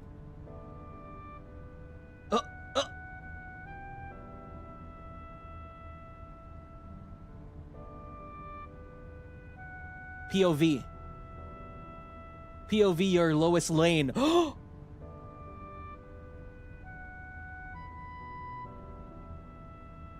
I can show you the world. Shining, shimmering, splendid. Tell me, princess. Something, something. Wow, this is really... It looks really good. Accidentally, it looks really good. Let's see the peace sign. Whoa.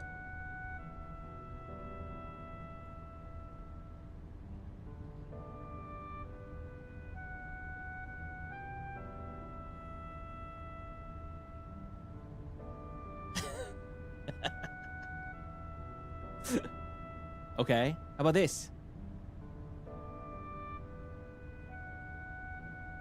Thank you. Moi. Moi.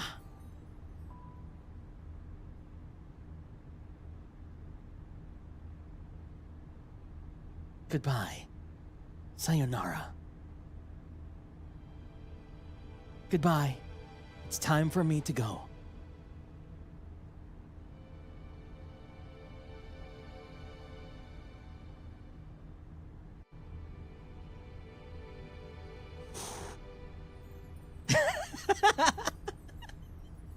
It always ends with me flying.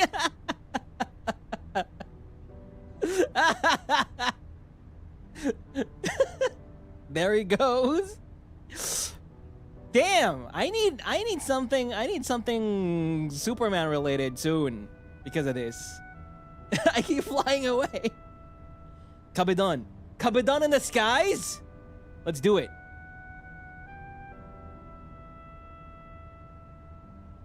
Yeah. Kabedon you in the sky. Hello. What are you doing here? In the sky?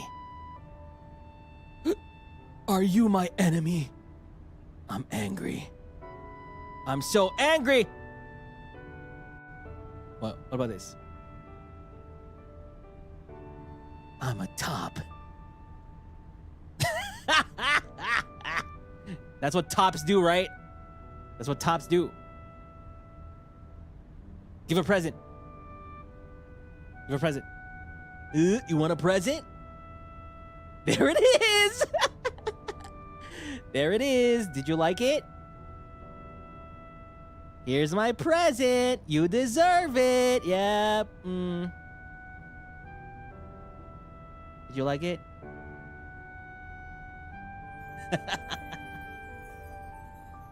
What are these folders?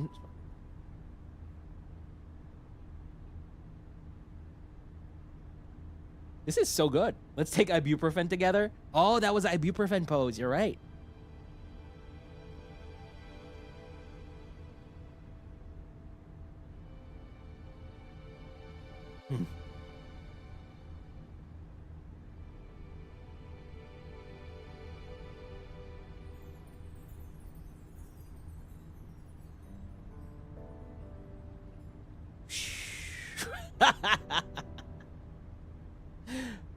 Wait, cooking. Someone said Riku pose.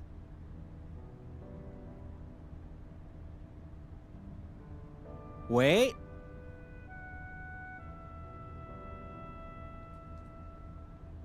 I'm sorry, I keep flying away. It's just a hobby of mine. It's a hobby of mine to keep flying away.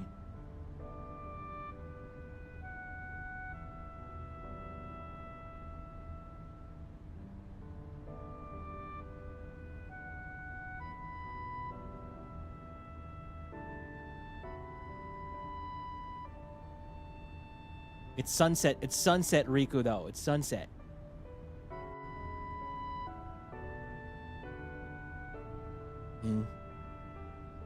Actually, we can cook more. Let's cook more. Why am I... Here we go.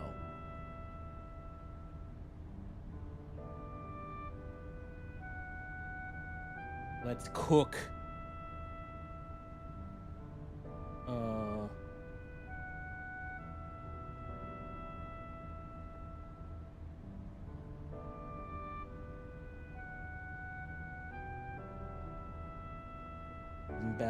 Better. Looking good. Looking great, bro! Looking great. Riku pose.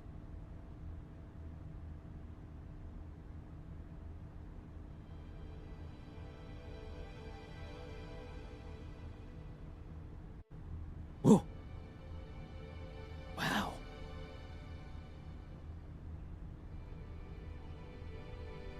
Let me tell you a story of a man who has his nose deep diving where the blight descends.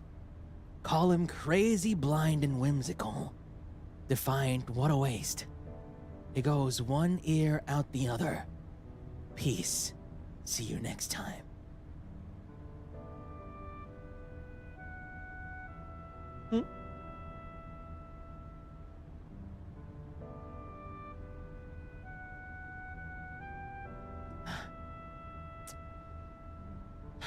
Now what should I do now that I'm done with my 3D? I wonder. What do you think I should do? I know. This! What?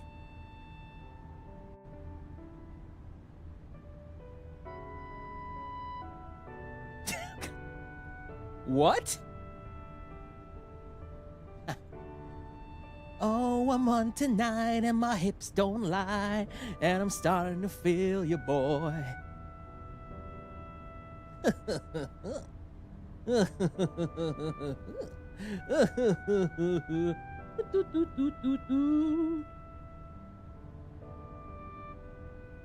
Want a piece of this? What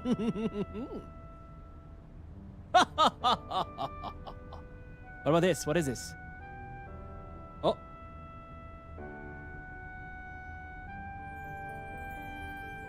Yeah!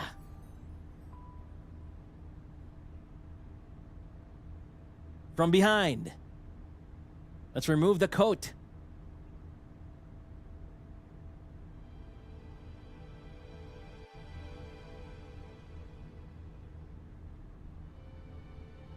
Mm-hmm.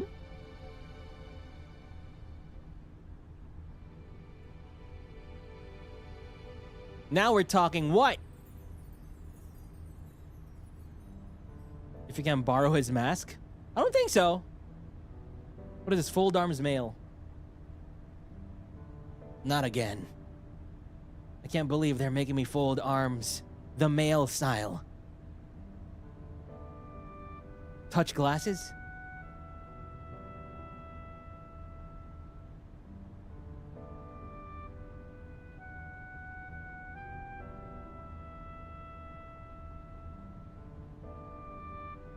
Huh.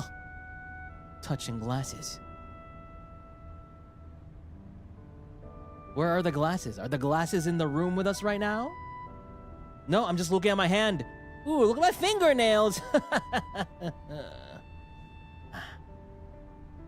My fingernails.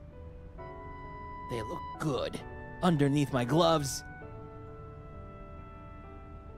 Give a present, male. Want a present? Here's a present. Nothing. Wait, where? Model pose. Oh, that was a model pose. That was a model pose. This is the Chuny pose. Fold arms male, touch glasses. Oh. Eh?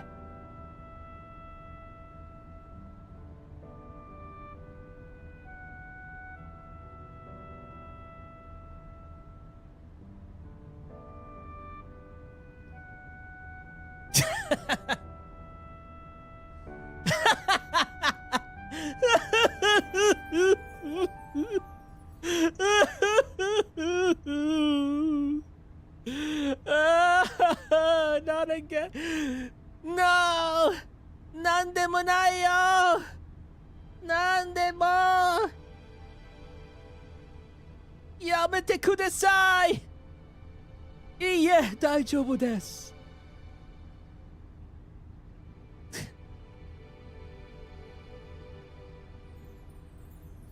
Watashi wa feelings desu! Huh? Huh? Huh? Hello?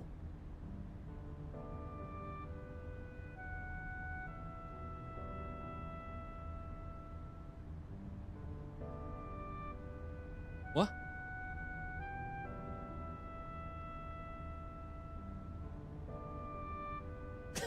What is this supposed to be? I'm dancing? LRT? Oh, light stick. I have a microphone.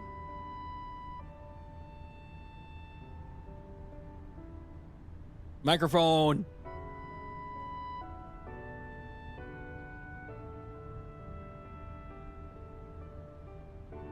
Anybody need this? Whose microphone is this, guys? Whose microphone?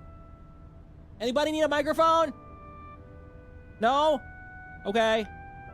Anybody need a broom? Anybody need some fireworks? No? A microphone. Cool.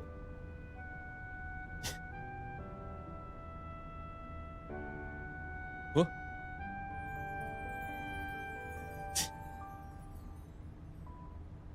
Octoposse, you sing. Sing my song right now. Do it. Do it. Do it. Do it. Sing. Sing. Okay. Repeat after me. Let me tell you a story of a man who has his nose deep diving where the blight descends. Call him crazy, blind, and whimsical to find what a waste it goes. One ear out the other piece. Till next time. You like that? Let me tell you. Slower, please. Let me tell you a story of a man. Wave a pen light small.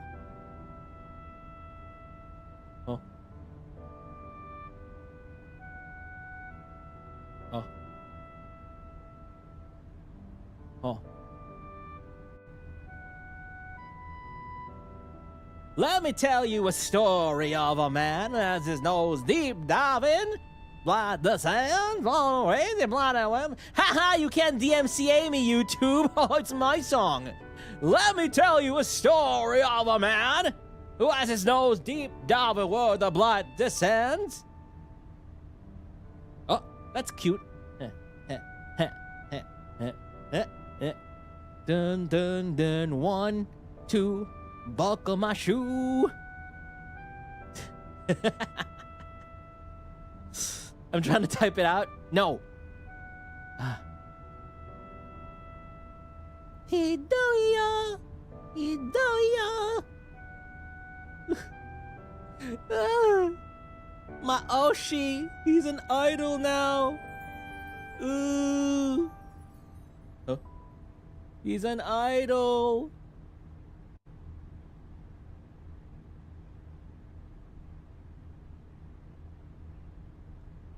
Out there in the distance, I will find her, and I will see her. I am going outside of Destiny Islands to find Kairi. I must find Kairi. This is the secret ending of Kingdom Hearts 2? Is it?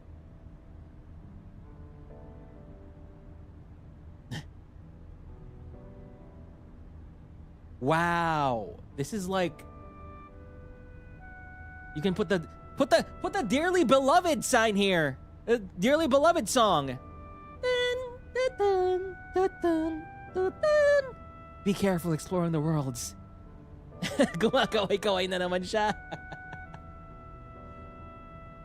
Bye bye. Bye bye.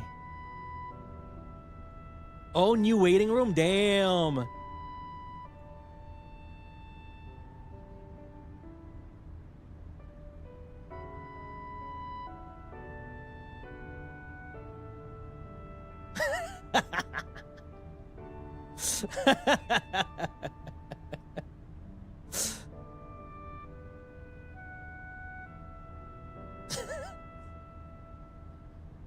I'm floating.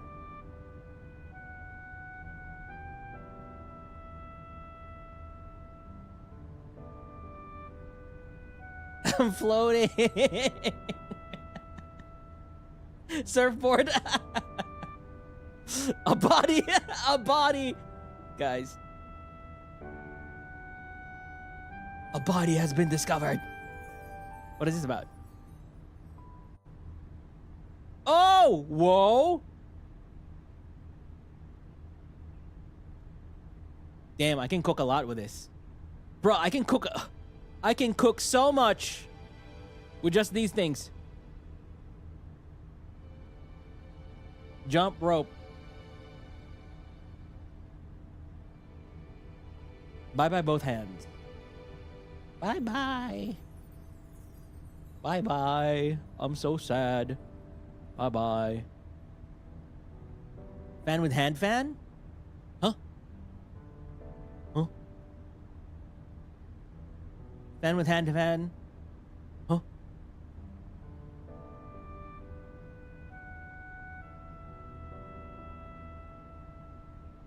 Let me tell you a story of a man who has his nose deep diving where the blood descends.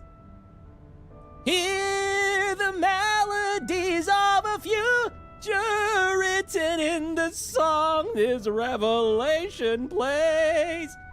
The puppets dance away. Hear the answer echo. Okay. I have something to say. Thank you for watching my 3D debut. Huh? Huh? Okay. It's just different ways of holding a mic.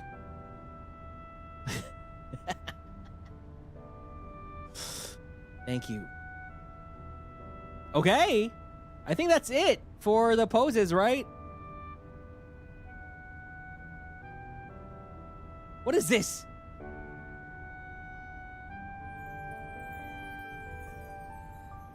Maybe one day.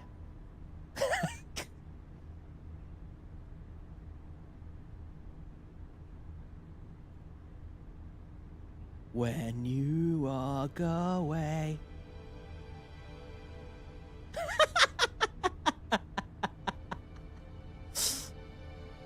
Guys, thank you. Thank you for this awesome post-3D celebration. It was great.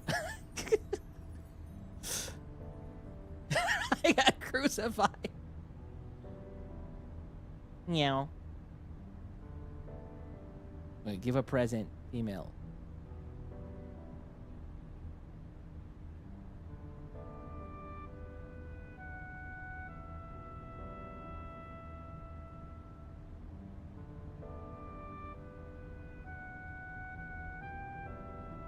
Huh?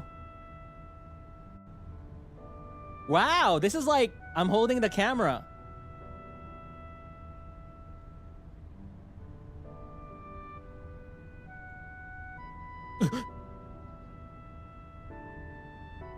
No, it's not like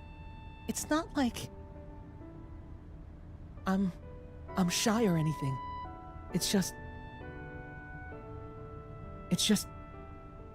I really wanna I just really wanna break out into song. Let me tell you a story of a man who has his nose deep down where the blood descends. Is Mama here? Mama, no, no. Mama, hello, Mama. Mama, look at me. I'm 3D. I'm doing weird things. I'm flying. I'm doing funny things. Let me tell you.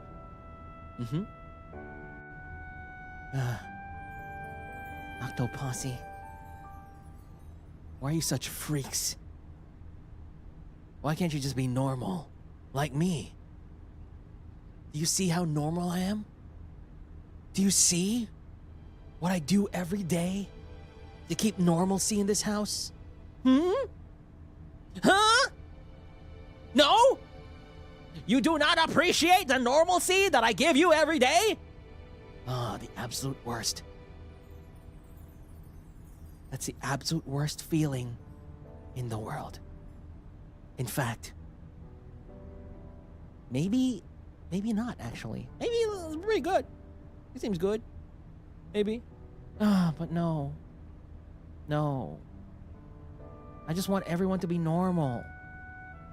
But then if we're normal, then that's not fun, right? But then if we're not normal, then people will think we're weird.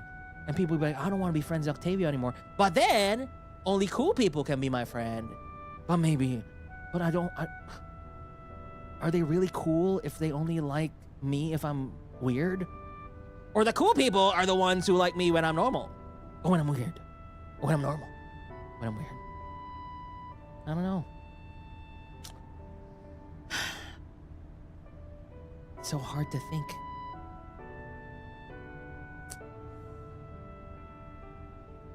Whoa. What am I to do? Whoa. Wait, this is so cool. Wait, let's do it again. What should I do? I don't know what to do anymore. Huh? I'm so confused. I'm so confused! Ah!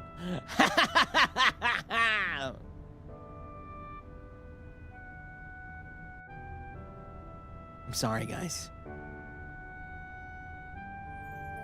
But it's time for me to go. Time to go. It's been fun being with you, but I have so many things to do. I'll see you.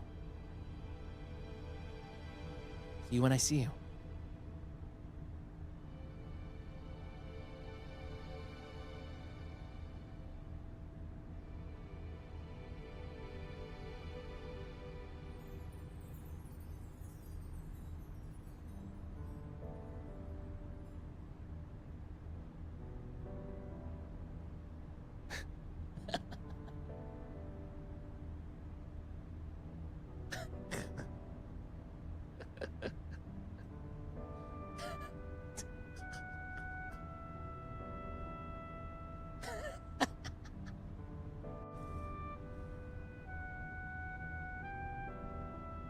I need to edit that.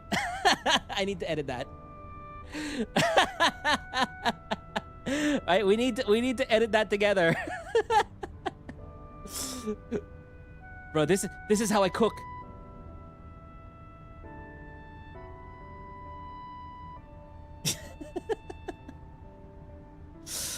This is fun. This is great. This is great. You guys enjoy my 3D? I hope you enjoyed it. But everybody, thanks so much for being here as always. I'm gonna read your super chats and your gift memberships in a separate stream, probably tomorrow or the next day. And I'm gonna do a premiere relay for my songs in 3D. Keep watching the 3D. Keep streaming String Theology. The link is there. I pinned it in chat. Please keep streaming it. Pre-save it for Spotify, whatever. And yeah. And everybody, let's see each other again and again until infinity. No. Actually, let's find somebody to raid. Actually, let's find somebody to raid before we do this. I like this pose. It's pretty fun. Huh? Alan senpai. Okay. Let's see each other again and again until infinity. Goodbye.